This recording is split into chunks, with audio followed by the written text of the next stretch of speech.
Is there anything we can do to reduce the risk despite what's written in our genes? This way we ensure the best exercise input towards metabolic health, mitochondrial function, and increased levels of BDNF, and we must focus on addressing as many of these other contributors to the brain health as we possibly can. The more we are challenged genetically, the sooner and the harder we need to go at it.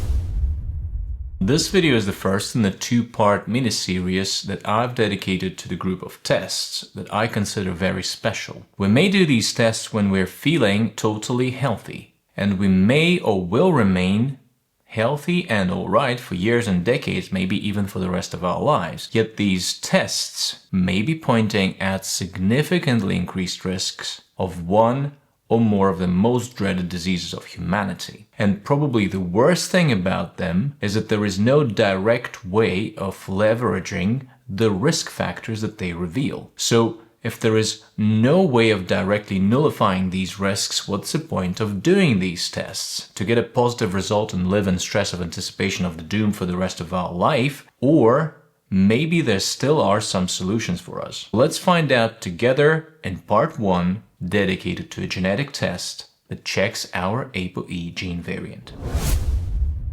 APOE gene codes a protein called apolipoprotein E, which is involved in cholesterol transport and processing, as well as glucose metabolism around the body and particularly in our brain. This gene has 3 alleles or variants, E2, E3, and E4, and each of us has 2 copies of this gene, one from the mother and one from the father. So there is a total of 6 APOE genotype versions, E2, E2, E2, E3, E3, E3, and so on. And it's proven that depending on our APOE genotype, we may have either average, decreased, or increased risk of dementia, particularly Alzheimer's disease, as well as different prospects for living long. E2 is considered a protective version of the gene, whereas the presence of E4 increases the risk. E3 is the most common genotype, and it's considered baseline against which the relative risks of Alzheimer's disease linked with other genotypes are compared. So Alzheimer's risk with E3 genotype is 1.0. E2 is the rarest genotype on Earth. Less than 1% of the world's population has this genotype, and it is associated with a 40% risk reduction. So if we compare E2 to E3, the relative risk is 0.6. And even having only one protective E2 allele along with a neutral E3, which is about 5 to 10% global population, will reduce the risk of Alzheimer's disease. Notably, the E2 variant is also linked with longevity, even if viewed independent of Alzheimer's disease. So it's a very good option if you have that. Now, the E4 variant is what increases the risk, even if present along with a protective E2 or neutral E3, let alone if both genes are E4. And the risk of Alzheimer's when E4 is present will be increased between 2 and 12 times. So in the situation when the person gets E4 from their mom and from their dad, resulting in E4 genotype, and this is about 2 to 3% of the population worldwide, these individuals will be 12 times more likely to get Alzheimer's, and the onset of this disease may be earlier by years. Notably, persons with E4 genotype are also 81% less likely to reach extreme old age, which is defined 97 years for men and 100 years for women. So let's look at what makes E4 variant so bad for the brain and longevity altogether. It turns out that APOE, if present in E4 variant, produces the apolipoprotein E, which is less efficient moving cholesterol into brain and particularly out of the brain. And it is also linked with more aggressive beta amyloid plaque buildup in the brain, which is one of the pathological substrates for Alzheimer's. It also disrupts the brain's ability to regulate insulin and glucose balance, both in the whole body and also locally. For example, even in young individuals with E4 gene variants, we see serious blood glucose spikes after carbohydrate-rich meals if we use the CGM, continuous glucose monitor. Also, E4 is strongly linked with inflammation including neuroinflammation, which is one of the risk factors for dementia in general and Alzheimer's disease in particular. And it may even contribute to the breakdown of the blood-brain barrier, which serves as the brain protective barrier and transport regulating structure. So now we understand that the APOE4 variant puts us at high risk of Alzheimer's and may shorten our lifespan, particularly when both copies of the gene are E4. So is there anything we can do to reduce the risk despite what's written in our genes? Firstly, and most importantly, we must understand that the presence of E4 gene variant is a risk factor. It's not a diagnosis, because not everyone with APOE4 gets Alzheimer's, and people without APOE4 can still get Alzheimer's. Yes, there are no approved medications or surgeries at present that could target your APOE on the genetic level and change it or effectively directly target its downstream damaging effects on the brain. But while genes are non-modifiable yet, so many other factors are, and we must focus on addressing as many of these other contributors to the brain health as we possibly can. And the more we are challenged genetically, the sooner and the harder we need to go at it. So in the grand scheme of things, we need to address the following issues. We need to address metabolic issues, particularly lipid and glucose metabolism. We need to address inflammation, vascular health and circulation, and oxidative stress. And I have a whole toolbox of 7+ tools that can effectively tap into all of these objectives. The first tool in our Alzheimer's prevention toolkit are dietary approaches. One of the most common, the one you'll see in literature and articles, popular literature and so on, is switching to Mediterranean style diet, which is based on plant foods, namely vegetables, fruits, herbs, nuts, beans, and whole grains. It also includes moderate amount of dairy, poultry, and eggs, and seafood, which is kind of one of the staples.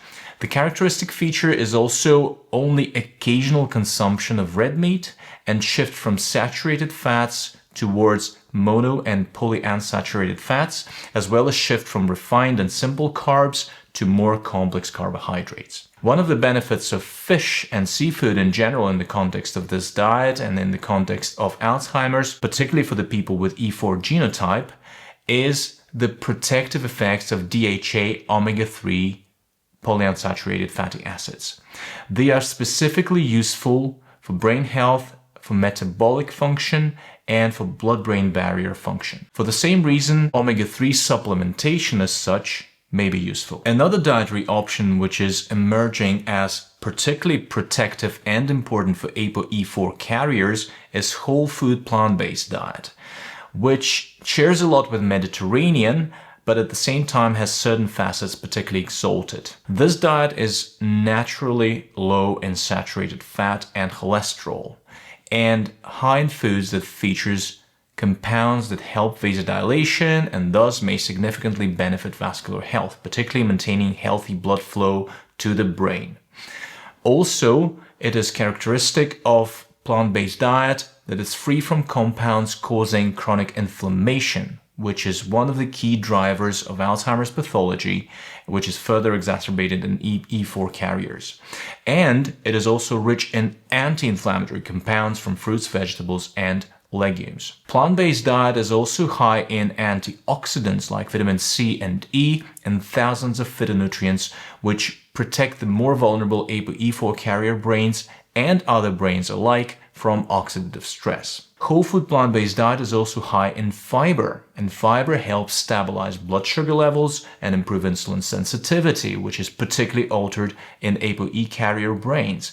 And this same fiber fosters a diverse and healthy gut microbiome that further reduces systemic inflammation and produces beneficial compounds to support our brain health. Essentially, whole food plant-based diet isn't just a healthy option, but more of a targeted, holistic strategic intervention for Alzheimer's prevention. At the same time, if you have APOE4 variant, but you don't feel that whole food plant-based diet is something you would like to pursue, you could aim simple, principles. You can cut down all added sugars, refined carbs, and alcohol. You could minimize saturated fat. You could feature a sufficient amount of fiber, and we're talking 40-45 grams and more per day.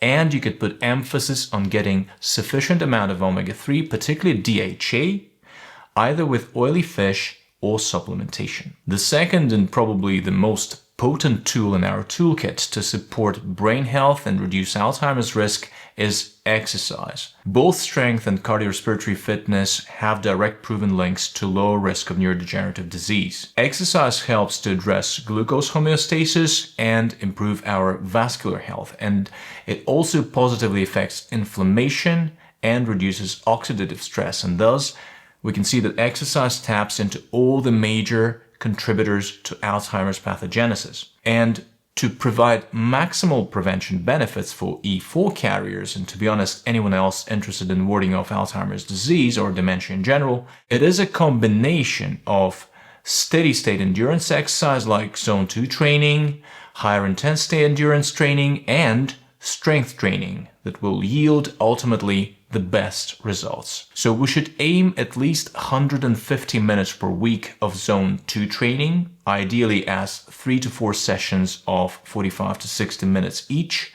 And in addition, we should aim 1 to 2 sessions of high intensity training per week and 2 to 3 full body strength training sessions. And this way we ensure the best exercise input towards metabolic health, mitochondrial function, and increased levels of BDNF, which is a brain-derived neurotrophic factor, which is of high importance for neuroprotection and the health of our brain. The third powerful tool against Alzheimer's in our toolkit is sleep. Sleep is the time when our brain heals and cleans itself, building new neuronal connections, strengthening existing ones, and flushing away intracellular waste that builds up around neurons. And poor sleep is one of the proven drivers of increased risk of dementia. So a combination of structured sleep assessment, sleep hygiene, and if necessary CBTI are of paramount importance if your sleep is not optimal, particularly if you've got APOE4 variant. Tool number 4 is everything around cognitive health and social engagement. We can throw in anything from challenging your brain with learning new skills during life and particularly later in life, albeit motor skills like a new sport, exercise, or a new martial art, or cognitive skill like a new language or profession, to maintaining strong social ties and even addressing our hearing and making sure that we don't develop unnoticed hearing loss, which is found to have an association with Alzheimer's disease. Tool number 5 is management of cardiovascular risk, from monitoring and controlling blood pressure, aiming normotensive at 120/80, optimizing cholesterol, including use of statins, and tight blood sugar monitoring and control, including with the use of CGM. Tool number 6 often comes as a surprise, but it's a huge contributor in the long prevention game. And I'm referring here to oral hygiene, including quality regular toothbrushing and flossing, as well as cleaning everything that we're putting in our mouth cavity, like gum guards, liners, and so on. It turns out that there is a direct link between oral health, particularly gum health, and systemic and neuroinflammation. So if you have not looked at this closely yet, just delve into this topic and sort out your oral hygiene, particularly if you have APOE4 variant. Tool number 7, and again you will probably notice that it's a common occurrence when the tool is both addressing Alzheimer's risk and ASCVD like cardiovascular risk. This tool is dry sauna. 4 or more sessions per week lasting 20 minutes or more at 82 degrees Celsius or hotter have shown to reduce the risk of Alzheimer's by 65% and the risk of ASCVD by 50%. In addition to this, I have a little stack of value-targeted interventions, including supplement-based. First would be testing homocysteine and aggressively lowering it to the levels of 7 micromoles per liter or below with methylated forms of B vitamins and potentially other adjuncts.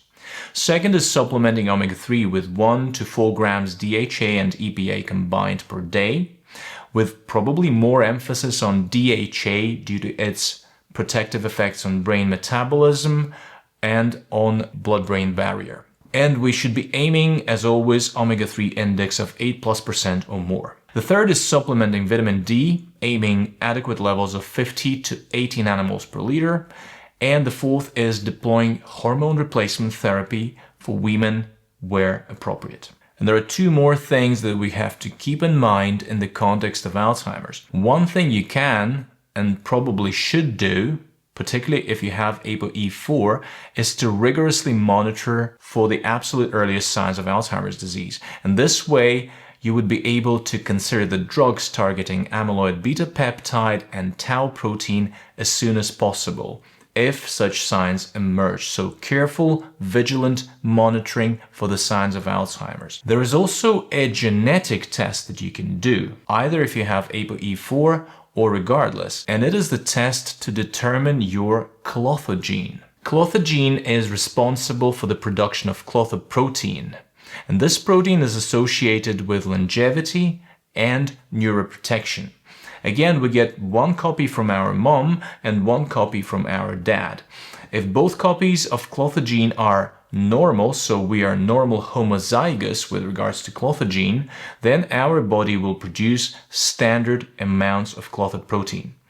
However, if the test shows that we are heterozygote and one of our gene copies is normal, whereas another one is called KLVS and has two mutations, like two changes in it, then these individuals are known to have higher circulating levels of this protecting beneficial Klotho protein. And Klotho protein helps to mitigate the damage caused by APOE4, both reducing the accumulation of amyloid plaques in the brain and enhancing overall brain resilience. And being heterozygous for KLVS variant of Klotho gene may reduce your risk by 30%. Ultimately, if I was to voice my opinion, if you should get your APOE tested or not, the answer would be huge, resounding yes. It's true that there is no direct definitive management at present for the gene itself, and we cannot nullify the risks determined by genes, but there is still a whole plethora of actionable tools that each of us can use to improve our brain health, but also it may help us reformat our whole life for the best. In the next video, we shall talk about another test which may be considered either a sword of Damocles with regards to the risk of major cardiovascular events like heart attack, or rather again, a potent stimulus to a multitude of changes that will benefit your health and lifespan.